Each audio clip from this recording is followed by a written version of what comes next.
আসলে সমস্যার তো অভাব নাই, তিনটা সমস্যা এইভাবে আসলে বলাও যাবে না।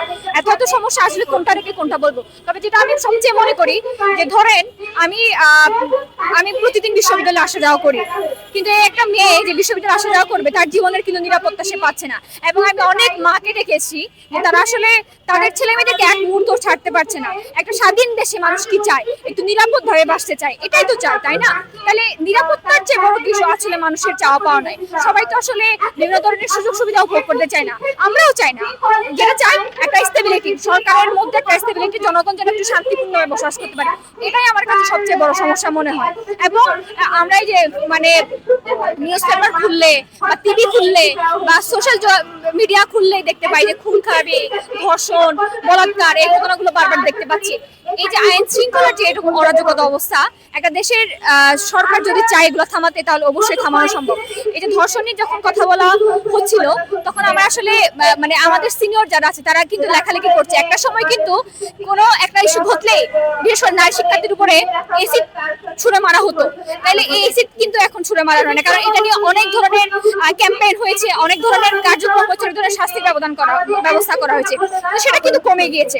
সরকার যদি চায় এটা কমাইতে এবং এটা নিয়ে ক্যাম্পেইন করতে তাহলে এটা সম্ভব আমি মনে করি। এবং সরকার চাইলে এমন কোনো কিছু নাই আসলে করা সম্ভব নয়। আমাদের দেশের এখন প্রধান যে তিনটি সমস্যা বা প্রধান যে সমস্যাগুলো আমার চোখে পড়ছে অ্যাজ এ স্টুডেন্ট হিসেবে, সেটা হচ্ছে প্রথমত আইন শৃঙ্খলা পরিস্থিতির যথেষ্ট অবনতি ঘটেছে আমরা দেখছি। ইন্টারিম আমল থেকে বলা হয়েছে যে এটা রাজনৈতিক সরকার না, দুর্বল সরকার, এরা কাজ করতে পারছে না। অনেকেই ইভেন এখনো যারা গভর্নমেন্টের মধ্যে আছে তারাও অভিযোগ করেছে এই ব্যাপারে। কিন্তু এখন আমরা দেখছি কি তারা এখন সরকারে, কিন্তু তাদের মধ্যে যে অ্যাক্টিভ বা কার্যকরী ভূমিকা রাখা উচিত ছিল সেটা কিন্তু আমরা দেখতে পাচ্ছি না। দুই নাম্বার হচ্ছে যে আমাদের যে বিচার ব্যবস্থার যে ধীরগতি, দেখা যায় একটা একটা মামলা কোর্টে উঠলে সে বিষয়টা একদম নিষ্পত্তি হওয়া পর্যন্ত বেশ অনেকদিন সময় লেগে যাচ্ছে। এতে কি হচ্ছে, এতে আমাদের যারা অপরাধী আছে তারা হচ্ছে নিজেদের মধ্যে একটা গা ছাড়া ভাব চলে আসছে। কারণ তারা তো জানে আমরা যাব। কিছুদিন আগে হচ্ছে জাহাঙ্গীরনগর বিশ্ববিদ্যালয়ে একটা ঘটনা দেখলাম যে মানে একজন সন্ত্রাসী আর কি, সে হচ্ছে ধর্ষণ খুন করে বেরিয়েছে, কিন্তু এখনো 17 বছর হতে চললো, সে কিন্তু বিচারের মুখ মানে যারা আক্রান্ত হয়েছে তারা কিন্তু তাদের বিচার এখনো ফিরে পায়নি বা বিচারের মুখ আশার আলো তারা এখনো খুঁজে পায়নি। এগুলো আসলে খুবই আশঙ্কাজনক। আমরা বর্তমান সরকারের কাছে আহ্বান করতে চাই, আপনারা এইসব ব্যাপারে যথেষ্ট কার্যকরী ভূমিকা নিয়ে আমাদের দেশকে এবং আমাদেরকে এই যে যন্ত্রণা, এই যে মানে একের পর এক খুন, ধর্ষণ, রাহাজানি, ডাকাতি, ছিনতাই, এসব থেকে আমাদের উদ্ধার করবেন, এটা হচ্ছে আপনাদের প্রতি আমাদের আকুল আবেদন। আচ্ছা, আমাদের অনেক অনেক প্রত্যাশা রয়েছে এবং সেই প্রত্যাশার দিক থেকে আপনি যদি তিনটি বিষয়কে হাইলাইট করতে বলেন তাহলে আমি বলবো প্রথমত যে আমাদের শিশু ধর্ষণের এবং শিশু ধর্ষণ পরবর্তী হত্যার ঘটনাগুলো ঘটছে, এই ঘটনাগুলো ওর হচ্ছে বিচার নিশ্চিত করা। অ্যান্ড দ্বিতীয় আমি যে বিষয়টি বলবো সেটা হচ্ছে পর্যাপ্ত আইনি ব্যবস্থা নেওয়া এবং শাস্তিকে এমন শাস্তির বিধান করা যেন ধর্ষকরা পরবর্তীতে ধর্ষণ করার সাহস না পায়। আমি যদি আমার বেগম আমাদের আপসীন নেত্রী বেগম খালেদা জিয়ার সময়ের কথা বলি, তার সময় এসিড সন্ত্রাস কিন্তু খুবই ভয়াবহ মাত্রায় ছড়িয়ে পড়ে এবং এসিড সন্ত্রাসকে একমাত্র শূন্যের কোঠায় নামিয়ে আনার জন্য তার আপসীন নীতিগুলোই কিন্তু ছিল এবং তার আইনি ব্যবস্থাগুলো সেই সময়কার আইনি ব্যবস্থাই ছিল কি আপনার মূল নিয়ামক। তো আমি এটাই বলবো যে শিশু ধর্ষণ এবং শিশু হত্যার যে ঘটনাগুলো ঘটছে সেই ঘটনাগুলোর জন্য এবং সেই শাস্তির জন্য এমন শাস্তি বিধান করা যেন পরবর্তীতে আর মানুষ যে অপরাধীরা আছে, ধর্ষক আছে, তারা যেন সাহস না পায় সেই কাজগুলো পুনরাবৃত্তি করার। আর তৃতীয় পয়েন্টে যেটা বলবো সেটা হচ্ছে আমরা দেখি যে কোর্ট রুম গুলোতে দিনের পর দিন শুধু কেসগুলো চলতে থাকে, এক একটা কেস প্রায় আপনার 8-10 বছর কিংবা 15-20 বছর চলতে থাকে।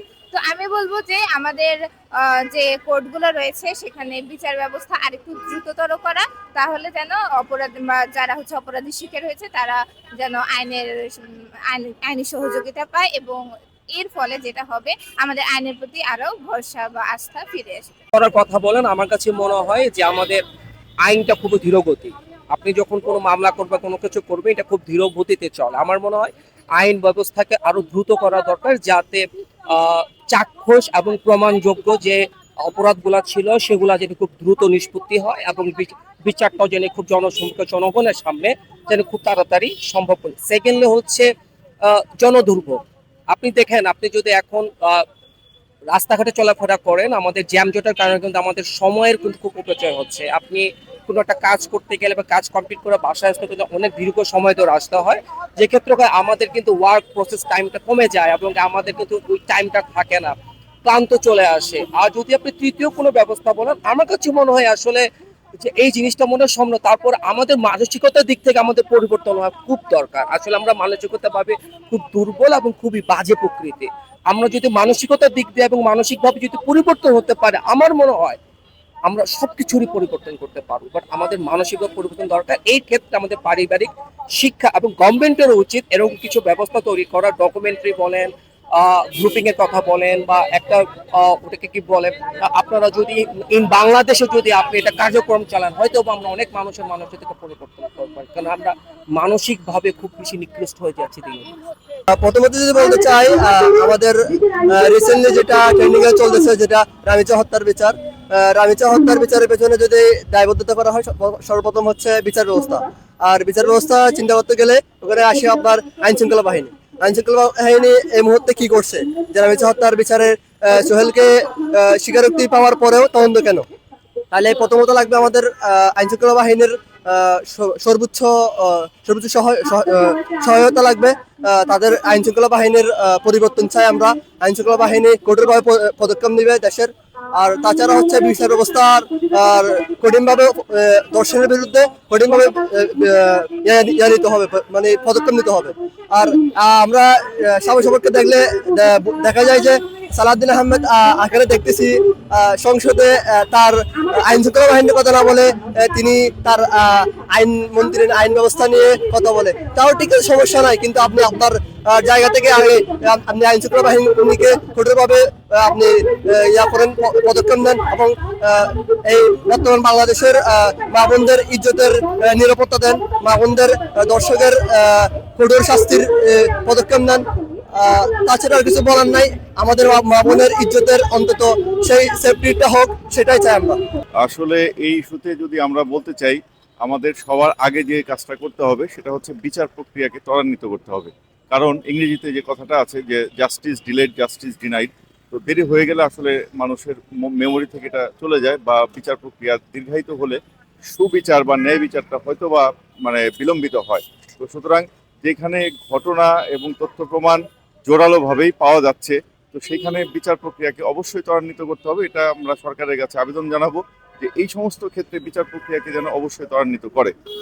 আর যদি দ্বিতীয় পয়েন্ট আমি বলতে চাই, এটা এখন যে সোশ্যাল মিডিয়ার যুগ, এই যুগটাকে তো অস্বীকার করা যাচ্ছে না। আসলে এই এই দাপটটাকে অস্বীকার করা যাচ্ছে না। আমাদের হাতের মুঠোয় সোশ্যাল মিডিয়াটা আছে। তো এর পরিপ্রেক্ষিতে আমাদের দেশের সমাজবিজ্ঞানী বা মনোবিজ্ঞানীদের কাজটা কি? আসলে আমরা কি এই সোশ্যাল মিডিয়ার দাপটের সাথে যুদ্ধ করার জন্য, মানে পজিটিভলি যুদ্ধ করার জন্য কি আমাদের মনোবিজ্ঞানীরা কোনো সাজেশন দিচ্ছে, বা সমাজবিজ্ঞানীরা, রাষ্ট্রবিজ্ঞানীরা কোনো সাজেশন দিচ্ছেন?